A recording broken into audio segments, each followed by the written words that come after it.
The other 40% ay pagmamay-ari ng kanyang asawa at ng mga anak. Noong July 2016, siya po ay na-appoint bilang Solicitor General.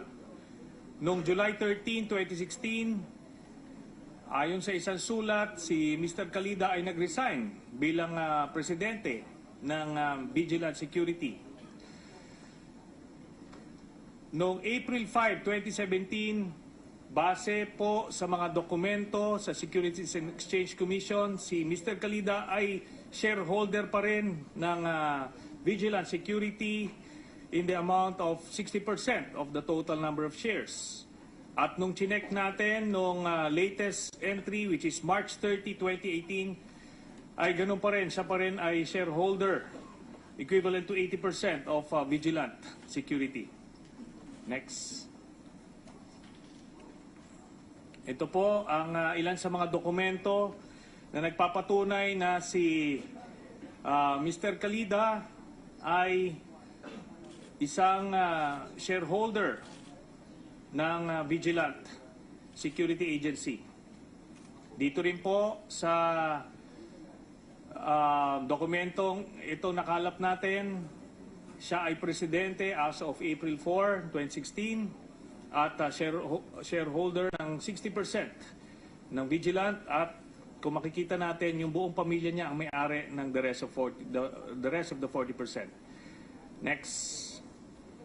So ito po yan na ini-inform na nag-resign na raw bilang presidente, pero maliwanag na hindi siya nag-divest ng kanyang shares sa kumpanya. At kahit mag-divest siya, ang kanyang asawa na alam naman natin ay kasama sa conjugal partnership or conjugal ownership ay ang naging presidente at chairman at owner ng the rest of the 40%. Next. So yan, according to the GIS submitted by Visa Inc. to the SEC, si Solgen Calida remained the majority shareholder. Next. Ito yung mga dokumentong nag-prove noong mga claim na yon. So yan, 60% out as of April 5, 2017. Next. Ganito rin, March 30, 2018. Ito yung last document, last entry sa GIS. Ganun pa rin, 60% pa rin yung kanyang pagmamayari. Next. Okay. So ito yung mga kontratang na corner ni Mr. Calida simula nung naupo si Mr. Duterte sa pagka-presidente. Sa isayin natin, sa DOJ, 6.5 million at isang kontrata na 5.6 million. Sa PAGCOR, isang 17.5 million, isang 5.8 million, isang 25.6 million, isang 71.6 million, isang 2.5 million, isang 43.9 million, isang 15.2 million. Sa National Electrification Administration, 17.9 million. National Anti-Poverty Commission, 2.8 million. Sa NEDA, 6.8 million. Sa House of Representatives, 53.7 million at 42.4 million. National Parks Development Committee, 29.2 million, 10.3 million. So all in all, DOJ 12 million, PAGCOR 182 million, sa NEA 17.9 million, NAPSI 2.8 million, NEDA 6.8 million, House of Representatives 96 million, National Parks Development Committee 39.6 million, for a grand total of 358.3 million contracts with different government agencies. Next. Based sa PhilGEPS or Philippine Government Electronic Procurement System website, si Solgen Calida remained to be the president and contact person of Vigilant for government contracts. Ito po yon. Yang mga screenshot dun sa mga allegation na yon. So award, December 20, 2017, contact person, Jose Calida, the position, which is president. Next.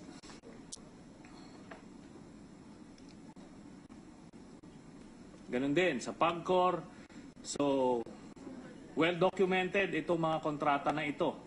Ito ay lahat na award after nag-assume nila sa pagka-presidente ng Duterte administration.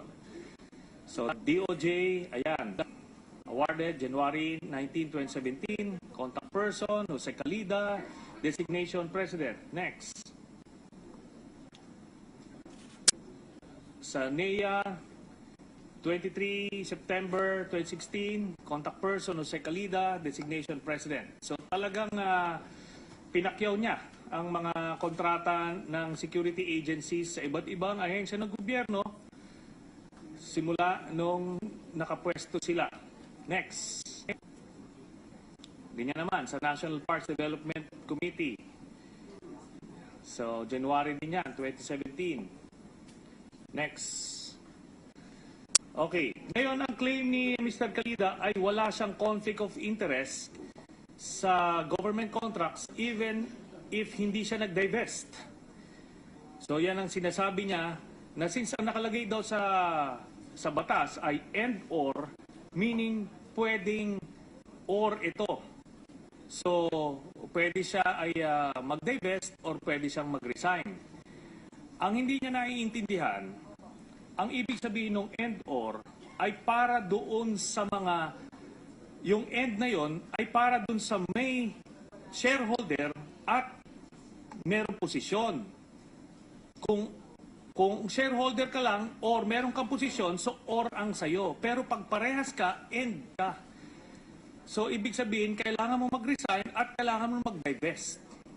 So yan ang maliwanag, pero apparently, kay Mr. Calida, medyo hindi maliwanag ang batas. Next. So, ito naman yung arguments proving the liability of Solgen Calida under the 1987 Constitution and RA 6713, particularly on the conflict of interest provision and other pertinent laws.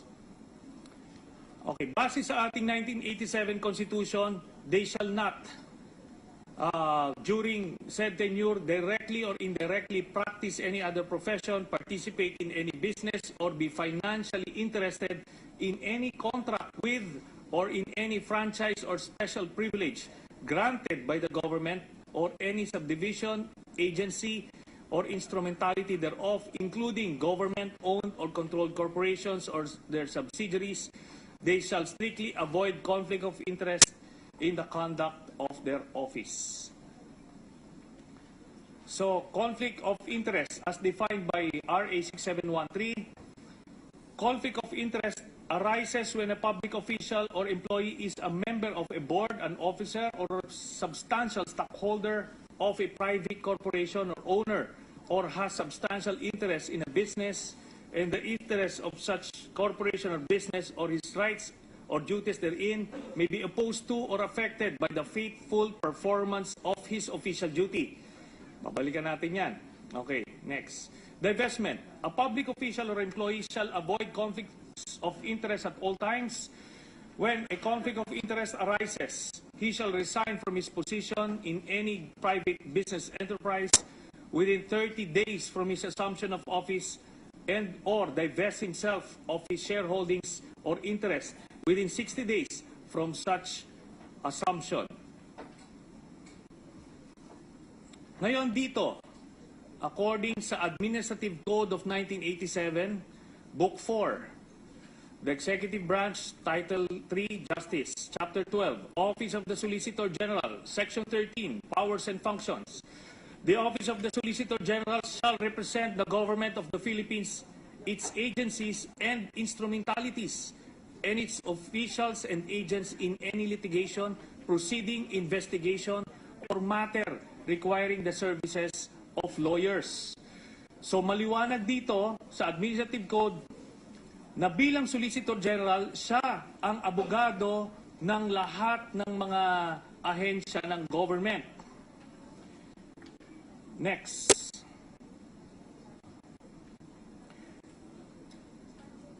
Back. So dito sa Section 35, dinefine yung kanyang role as Solicitor General. And among the duties of a lawyer of a government agency is to review any contract na ito ay napasok nito. So, re-reviewin niya ang contract ng sarili niyang kumpanya. So, talagang maliwanag ang conflict of interest na ito. Ngayon, we have filed a corresponding resolution to further investigate this matter dahil hindi pa natin na-exhaust lahat ng mga kontratang na isara ni Mr. Calida because ang information namin ay higit pa sa 350 plus million ang naisara niya. And it was referred to the Committee on Public Accountability of Officers and Investigations.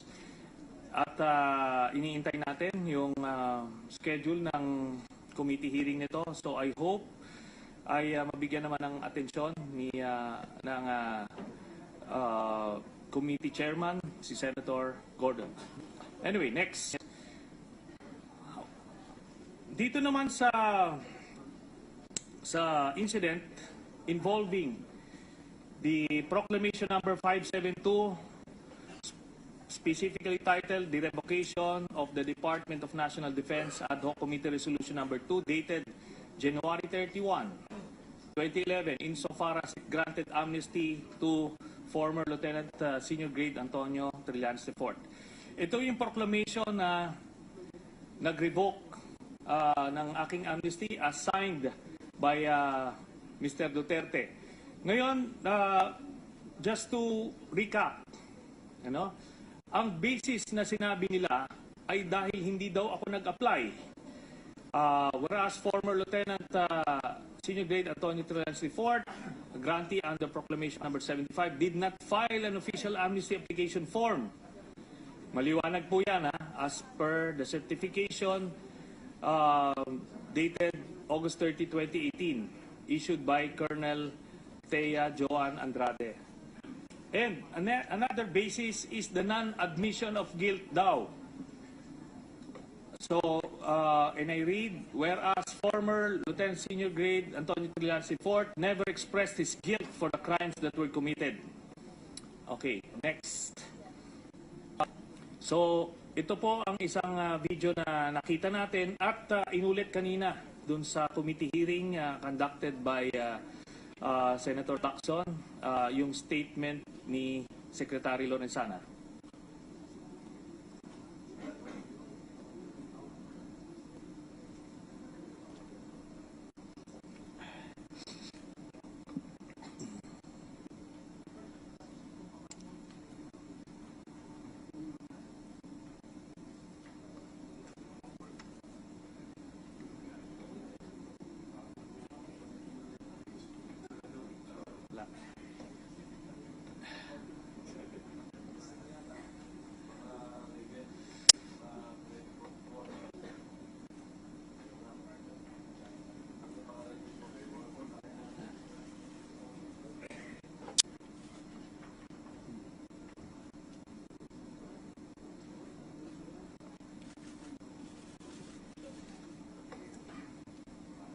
Suspend natin. Mix. Suspend natin. Mr. President, may we just ask for a 1 minute suspension? Okay, Mr. President, I withdraw my motion. Sa nagkumpirmang si Solicitor General Jose Calida ang nag-usisa sa mga papeles ni dating Lieutenant Senior Grade Antonio Trillanes dito sa Campo Aguinaldo. He asked me personally by phone kung gusto niya to get the amnesty records niya sa Department of Defense at saka sa AFP. So he provided it. I remember that was August 16. I have no idea kung anong purpose ni Solicitor Calida. So, maliwanag na talagang naghahanap ng butas ito si Mr. Calida. Hindi siya nakontento doon sa final document at nagpaalam siya na kuhanin yung mga amnesty documents ko from Secretary Lorenzana at pinayagan naman. Next. Sige.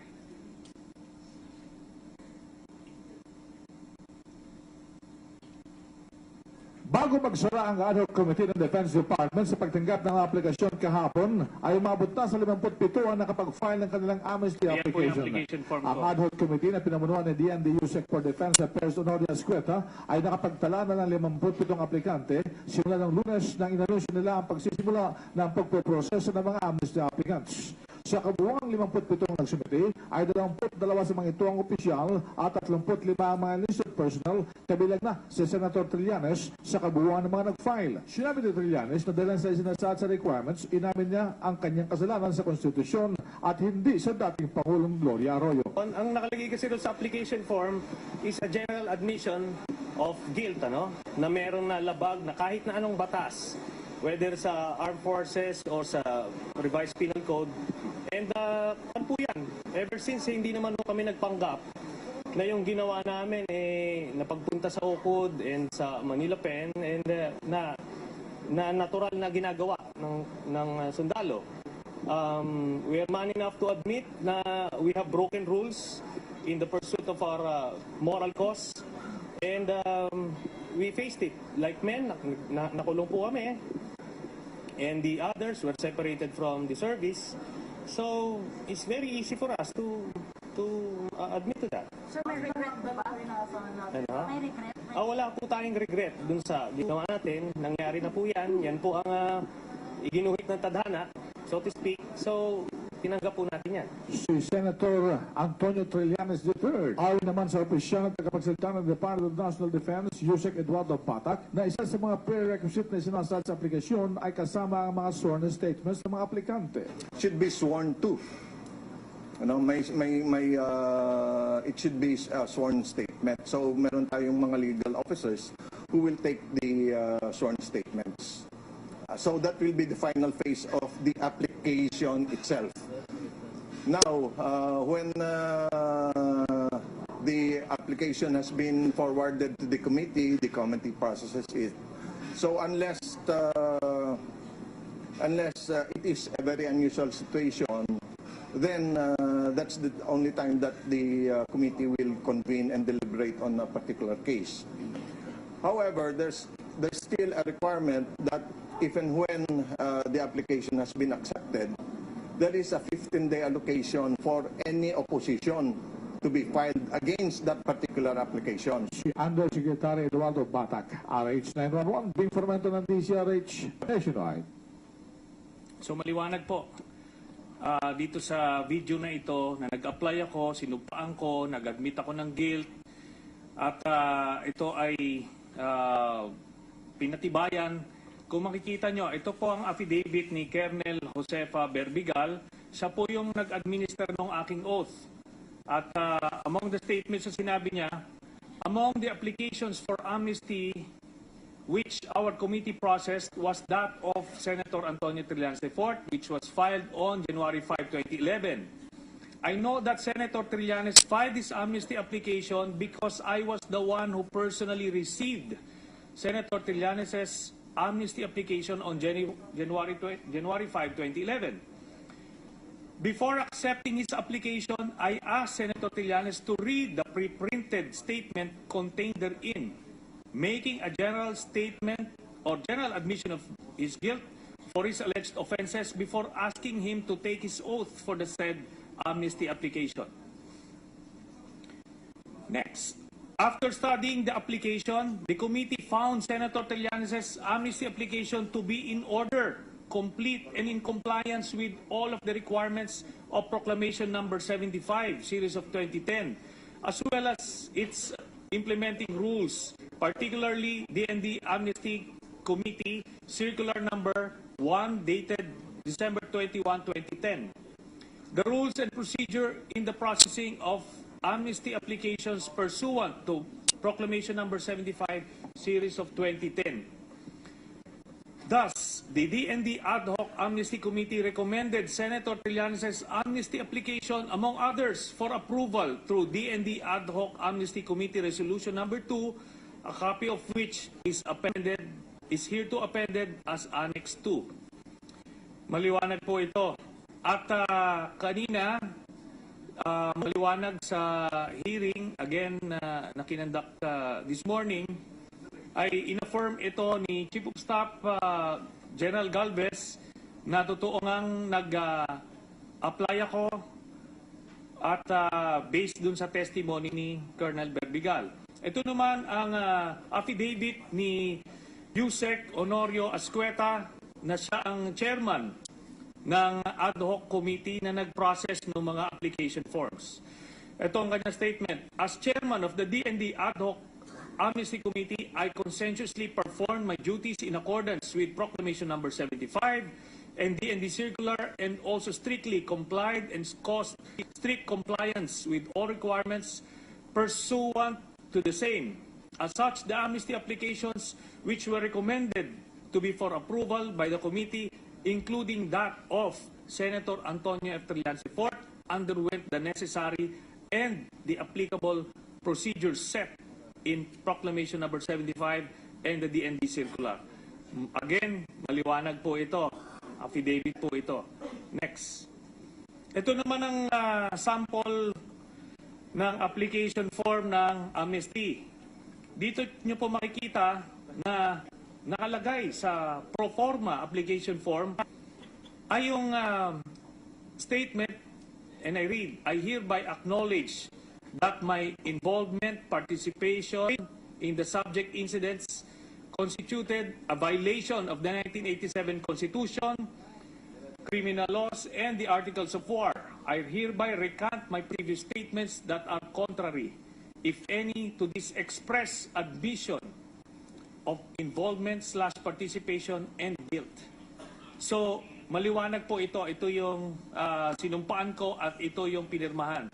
So, yung mga naging basis for the amnesty revocation ay binasag nitong mga ebidensyang ito. Next. Ito po ang na hanggang ngayon nakapost pa sa DND Facebook. Defense Secretary Voltaire Tigasmin administers the oath of allegiance to the Constitution and to the Republic to former Lieutenant Senior Grade and now Senator Antonio Trillanes IV as the last stage of the amnesty process of the Presidential Proclamation Number 75, held at the office of the Secretary at the DND building within Camp General Emilio Aguinaldo in the morning of January 27, 2011. So this was the last step at dyan binigay yung aking certificate. So ito po yung Proclamation Number 75. Ito nakalagay sa Constitution, ang presidente lang ang pwedeng magbigay. Kaya ito po ang maliwanag, pirmado yan ni President Aquino.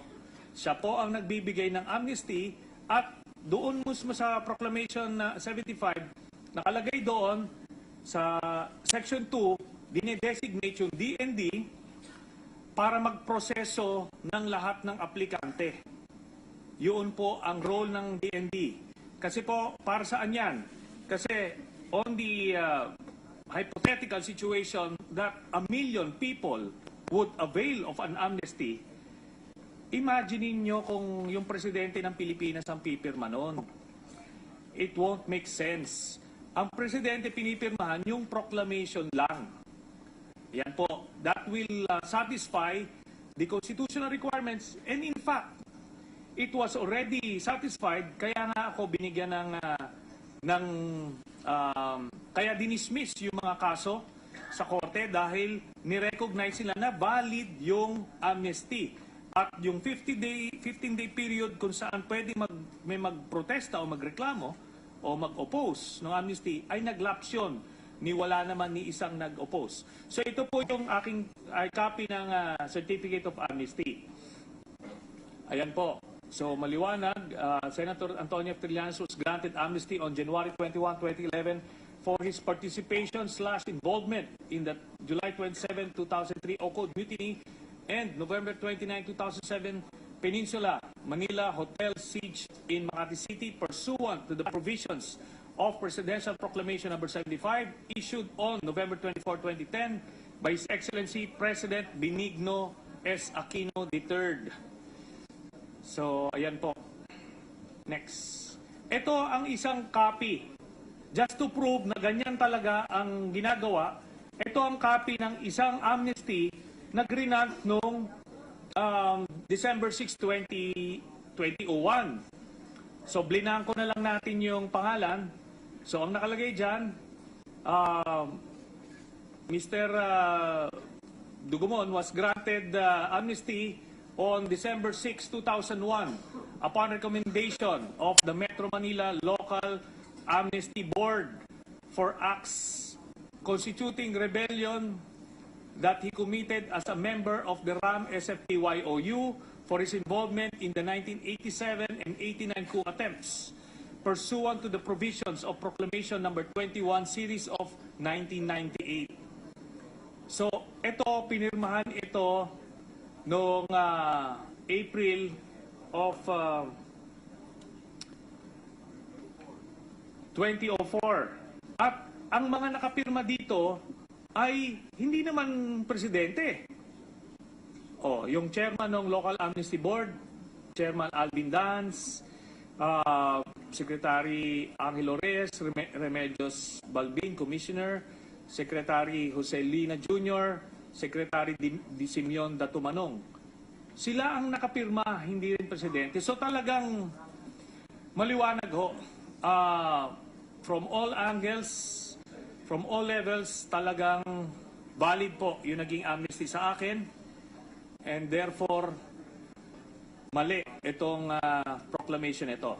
Ngayon ito po ang mga nakakabahalang mga issue.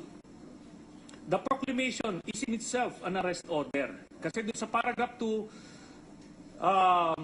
the armed forces of the Philippines and the Philippine National Police are ordered to employ all lawful means to apprehend former Lieutenant Senior Grade Antonio Trillanes so that he can be recommended to the detention facility where he had been incarcerated for him to stand trial for the crimes he is charged with. Itong proclamation is an arrest order. So according nga sa mga law experts, this proclamation is presumed to be unconstitutional because on its face you can see that it infringes on a fundamental freedom, which is the which is the right of a person, whether he is a senator or tricycle driver, to be free from unreasonable searches and seizures.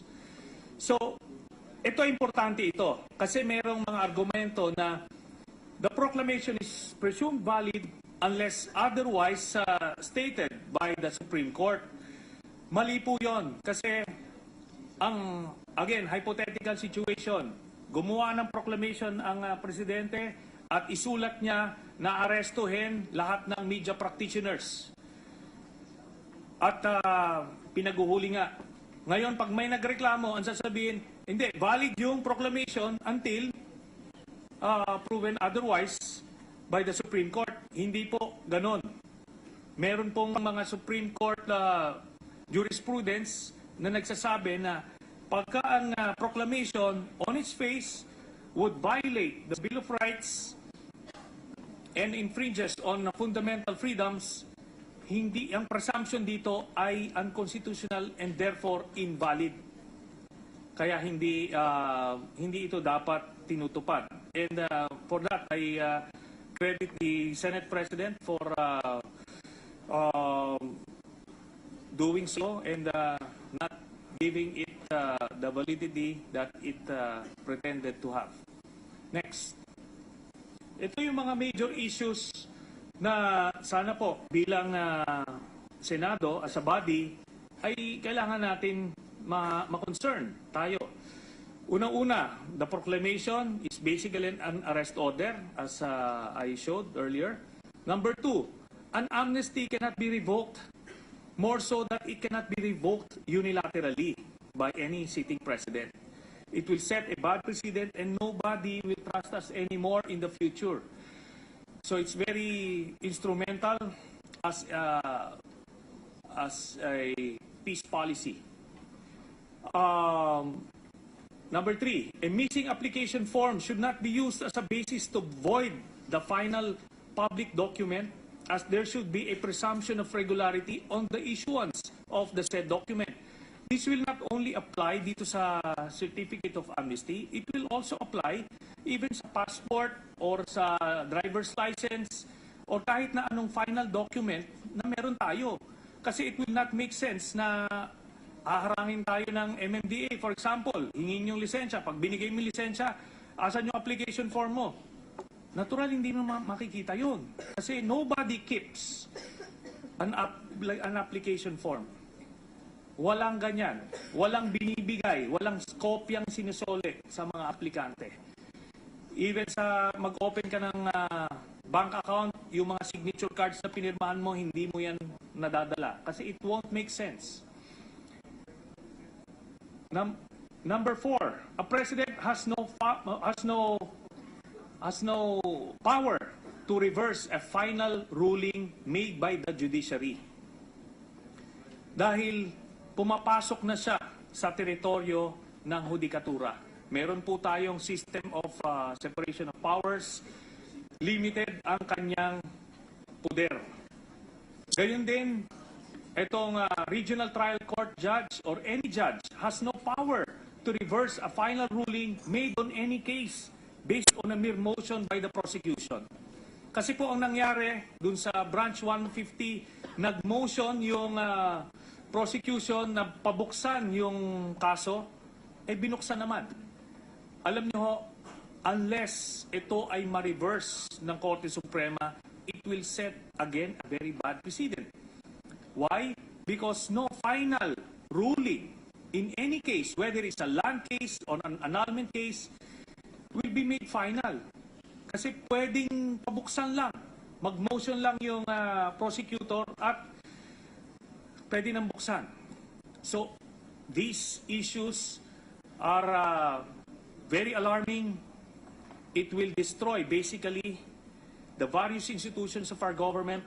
So, sana po ay makiisa at some point yung ating mga kasamahan para maging interveners sa Korte Suprema para ma-resolbahan ito at maliwanagan tayo once and for all. Kasi sinasabi ko nga, itong mga nangyayari ngayon ay maaring gawin in the future.